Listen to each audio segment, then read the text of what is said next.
Nous allons donc corriger l'exercice 90, exercice type bac.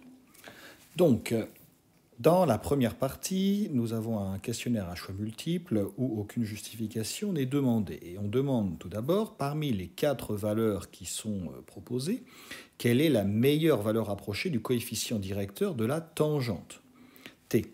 Alors, on voit tout de suite que notre tangente t est associée à une fonction affine qui est décroissante, donc le coefficient directeur déjà est négatif. Donc nous pouvons éliminer d'office les réponses C et D. Ensuite, il faut regarder, alors le coefficient directeur, est-ce qu'il est égal plutôt à moins 1 tiers ou à moins 3 ? Eh bien, on va regarder en se plaçant sur un point, eh bien, quand on avance de une unité vers la droite, alors évidemment, ce n'est pas très évident, on voit qu'on descend, et on descend de combien ? Est-ce qu'on descend plutôt de 3 unités, ou est-ce qu'on descend plutôt de moins 1 tiers d'unité ? Eh bien, en fait, oui, on descend d'1 tiers d'unité. Donc, dans la partie A, la question 1, eh bien, c'est bien la réponse petit a. Ensuite, au niveau de la convexité de notre fonction, eh bien, on voit que tout d'abord, notre fonction, sa courbe est associée est sous ses tangentes, et puis en moins 5, la courbe traverse sa tangente. Donc on voit qu'il va y avoir un point d'inflexion en moins 5, et ensuite on voit que la courbe est toujours au-dessus de ses tangentes. Donc on a une fonction qui va d'abord être concave de l'intervalle moins 10 jusqu'à l'intervalle moins 10, moins 5, et ensuite une fonction qui va être convexe sur l'intervalle moins 5, 5. Donc quand on voit les différentes propositions qui nous sont faites, eh bien on voit que c'est la réponse D qui est correcte. La partie B, eh bien on va démontrer les choses vues dans la partie A. Alors, tout d'abord, il faut calculer la dérivée de la fonction f. Alors, on voit tout de suite que la dérivée de 5 va être égale à 0. Donc, on voit qu'on peut poser x-5 qui va être égal à u de x, exponentielle de 0,2x qui va être égal à v de x. On va donc avoir avec u de x qui est égal à x-5, u' de x qui va être égal à 1, et avec v de x qui est égal à exponentielle 0,2x, v' de x qui est égal à exponentielle 0,2x, mais attention, fois v de 0,2x, c'est-à-dire 0,2. Et donc, f' de x va être égal à u', donc 1 fois v exponentielle de 0,2x, plus u fois v', donc 0,2 fois exponentielle 0,2x. Il faut factoriser par exponentielle 0,2x.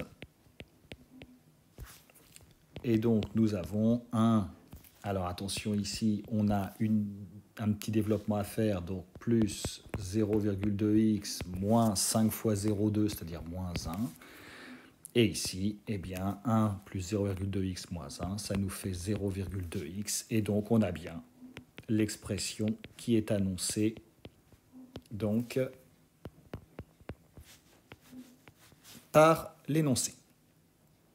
Ensuite, on nous demande de dresser le tableau de variation de la fonction f. Donc, qui dit tableau de variation de la fonction f dit étude du signe de sa dérivée, donc étude du signe de f'.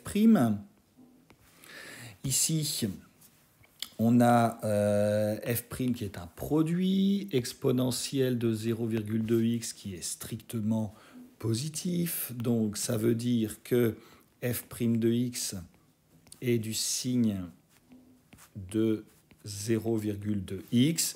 Et évidemment, 0,2 fois x, c'est positif si x est positif, c'est négatif si x est négatif. Et donc, nous avons le tableau suivant. donc sur l'intervalle moins 10, 5, eh bien, une dérivée qui s'annule ici en 0, qui est donc négative sur moins 10, 0, positive ensuite. Donc la fonction f est décroissante puis croissante. Ainsi que les valeurs donc, dans notre tableau de variation. Donc la valeur en moins 10, alors là, eh bien, je vous laisse faire le calcul, hein, mais on trouve moins 15 exponentielle de moins 2 plus 5, f de 0. Eh bien, f de 0 nous fait moins 5 plus 5, donc 0. On remarquera qu'il y a une petite erreur sur la courbe qui nous était donnée. Et f de 5 eh bien, vaut 5.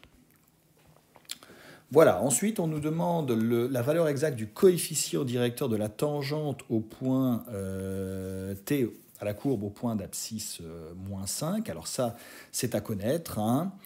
Ce coefficient directeur, hein, c'est quelque chose qu'on a vu en première, eh bien, vaut f' de moins 5. Et donc, quand on fait le calcul, hein, on a f' de moins 5 qui est donc égal à 0,2 fois moins 5 fois exponentielle de 0,2 fois moins 5, et donc qui est égal à moins 1 fois exponentielle de moins 1. Donc ça, on peut le laisser sous la forme moins exponentielle de moins 1 ou moins 1 sur e. Alors on remarque que par rapport à la réponse donnée dans la partie A, eh bien moins 1 sur e hein, est à peu près égal à moins 1 tiers. Hein, donc c'est tout à fait cohérent. Dans la question 2, eh bien, il faut utiliser les résultats qui ont été calculés donc avec un logiciel de calcul formel. Hein, donc ils ont repris la fonction f' qu'ils ont appelée g et ils l'ont à nouveau dérivée. Il faut démontrer que ça donne bien la formule qui est annoncée. Alors, d'après le logiciel de calcul formel, eh bien, on a f seconde de x qui est donc égal à 1/25e. Alors attention, il y a un x, hein, ce n'est pas un multiplié. Exponentielle de 1/5e de x plus 1/5e exponentielle de 1/5e de x. Alors, on voit tout de suite qu'on peut factoriser par exponentielle de 1/5e de x. Et donc, on va avoir 1/25e de x plus 1/5e en facteur.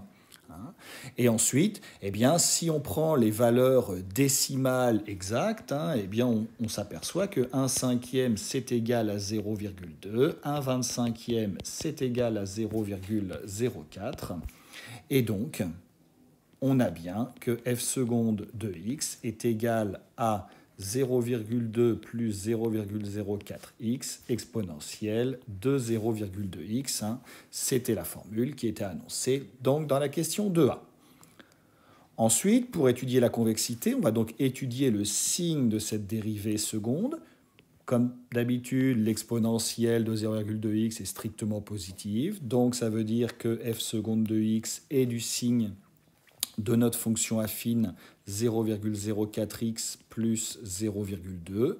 On résout par exemple l'inéquation 0,04x plus 0,2 supérieur ou égal à 0, ce qui nous donne 0,4x supérieur ou égal à moins 0,2. Et en divisant des deux côtés par 0,04, eh bien on a donc x supérieur ou égal à moins 5. On a donc, pour résumer, le tableau suivant. Donc, avec le signe de f seconde de x, les variations de f' et la convexité de f, donc sur notre intervalle moins 10, 5, eh bien on voit donc que notre dérivée seconde s'annule en 0, qu'elle est positive quand x est plus grand que moins 5 et négative quand x est plus petit que moins 5, ce qui veut donc dire que notre fonction f' est décroissante sur l'intervalle moins 10, moins 5 et croissante sur l'intervalle moins 5, 5, ce qui veut donc dire que notre fonction f est concave sur l'intervalle moins 10, moins 5 et qu'elle est convexe sur l'intervalle moins 5, 5. On retrouve donc le résultat qu'on avait donné à la partie A. Et on peut dire aussi que C admet un point d'inflexion qui est le point d'abscisse moins 5, puisque la dérivée seconde s'y annule en changeant de signe, c'est-à-dire c'est le point A.